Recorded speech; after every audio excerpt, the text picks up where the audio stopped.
नमस्कार, मैं डॉक्टर पद्मजा जाधव।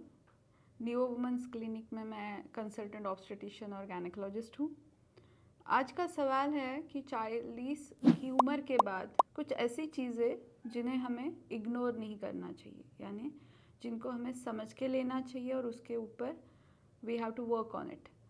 सो हम लोग ना शुरुआत से जाते हैं सिर से पैर तक। ऐसी कौन सी चीज़ें हैं जो हमें 40 के बाद इग्नोर नहीं करनी चाहिए। समझो, बाल पहले इतने झड़ते नहीं थे, आजकल ज़्यादा झड़ रहे हैं।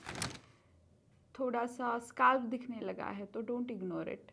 ये अर्ली विटामिन B12 डिफिशिएंसी भी हो सकती है, हार्मोनल इम्बैलेंसेस भी हो सकते हैं, या फिर सिंपल सा एनीमिया भी हो सकता है। सो थोड़ा बहुत आपने अपने खाने में चेंजेस कर लिए, कोई दवाई लेनी शुरू कर दी, तो वापस से आप अपने अच्छे बाल पा सकते हो। दूसरी जो चीज़ है वो हमारी आँखें। पहले हमें कभी चश्मा नहीं लगता था, लेकिन आजकल हम लोग थिएटर जा रहे हैं तो अच्छे पर्दे पे जो हीरो हीरोइन है वो मुझे अच्छे से शार्प नहीं दिख रहे हैं, या जब भी मैं टीवी देख रही हूँ तो मुझे थोड़ा सा धुंधला दिखाई दे रहा है, या जब भी मैं पढ़ रही हूँ तो थोड़ा मुझे डिस्टेंस से पढ़ना पड़ रहा है। तो इसको इग्नोर मत करो। आपको अपने ऑफ्थेल्मोलॉजिस्ट यानी जो आँखों के डॉक्टर हैं उनको बता के लेना चाहिए। ये जैसे हर उम्र में चेंजेस होते हैं, वैसे 40 के बाद हमारे आँखों में जो चेंजेस होते हैं उसकी वजह से आने वाली ये लक्षण है, आप इनको इग्नोर मत करो। उसके साथ हमारे जो कान हैं, कभी कभी थोड़ा सा हल्का सा कुछ तो टिनिटस जिसको हम लोग बोलते हैं, तो कुछ तो सुनाई देना शुरू हो जाता है, समथिंग इज़ वाइब्रेटिंग, कुछ तो अंदर आवाज़ आनी शुरू हो जाती, तो उसको आपने इग्नोर नहीं करना है। ये हाइपरटेंशन यानी ज़्यादा बीपी बढ़ने का भी लक्षण हो सकता है। ये हमारे हार्मोनल इम्बैलेंसेस का भी लक्षण हो सकता है। शायद हम मेनोपॉज की तरफ जा रहे हैं, ये उसका भी लक्षण हो सकता है। और या एक सिंपल सी चीज़ की कान में बहुत ज़्यादा वैक्स जमा हुआ है तो भी टिनिटस जैसे आवाज़ें आ सकती है, तो इसको भी आप इग्नोर मत करो। उसके साथ हमारा जो इम्पोर्टेंट ऑर्गन है यानी हमारा मुंह, अगर उसमें बहुत खट्टा पानी आ रहा है या फिर बहुत प्यास लग रही है तो इसको भी आप इग्नोर मत करो। अपना ग्लूकोज इंटॉलरेंस या फिर हमारे शरीर में जो शुगर मेटाबॉलिज्म होता है या शक्कर का जो चयापचय होता है उसका भी प्रॉब्लम ये हो सकता है। ये एसिडिटी का भी प्रॉब्लम हो सकता है। समझो, कुछ चीज़ें हम लोगों ने अपने डाइट में चेंज करी, या मुंह में छाले आ रहे हैं तो विटामिन B12 की डिफिशिएंसी हो सकती है। तो ऐसी जो बारीक बारीक सी चीज़ें जिसको हम लोग बोलते हैं चलो देख लेंगे, तो इसको देख लेना नहीं है, इसको कंसल्ट करना है। उसके बाद जो आता है वो हमारा गला। तो यहाँ पे सबसे ज़्यादा हमें ख्याल रखना है अपने थायराइड ग्लैंड का।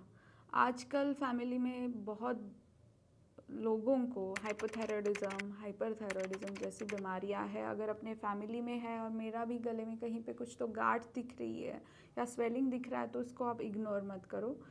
रूटीन चेकअप में आप थायराइड का टेस्ट कर सकते हो। अलॉन्ग विद दैट आप अपने कंसल्टेंट फिजिशियन को या जो भी आपके फैमिली डॉक्टर हैं उनको जाके बता सकते हो। इसको भी आपने इग्नोर नहीं करना है। उसके बाद सबसे इम्पॉर्टेंट ऑर्गन जो आता है 40 के बाद जिसका ख्याल रखना चाहिए वो है हमारे ब्रेस्ट। अगर स्तनों का आकार बदल रहा है, बहुत बड़े हो रहे हैं, या फिर उसमें कहीं पे गांठ लग रही है, हमें नहाते टाइम लग रही है, हम जो सेल्फ एग्जामिनेशन करते हैं वो टाइम पे नज़र आ रहा है, या फिर निप्पल से कुछ डिस्चार्ज निकल रहा है, तो उसको आप बिल्कुल इग्नोर मत करो।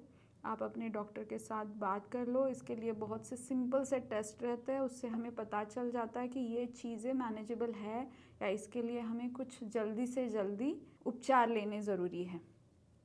उसके बाद आता है हमारा टमी, पेट, जहाँ पे बहुत सारे ऑर्गन्स हैं, और अगर कुछ भी बदलाव रहेगा उनमें तो वो पहले हमें टमी से बताएगा। हल्का पेट में दर्द होना, जलन होना, पेट का अचानक से आकार बढ़ जाना, पाली की अगर कुछ कंप्लेंट्स आती है, बहुत ज़्यादा खून जा रहा है पाली में, बहुत कम खून जा रहा है, अलॉन्ग विद दैट अगर कुछ डिस्चार्ज हो रहा है, वाइट है, येलोइश कलर्ड है, तो आप उससे इग्नोर मत करो, आप अपने डॉक्टर को जाके बताओ।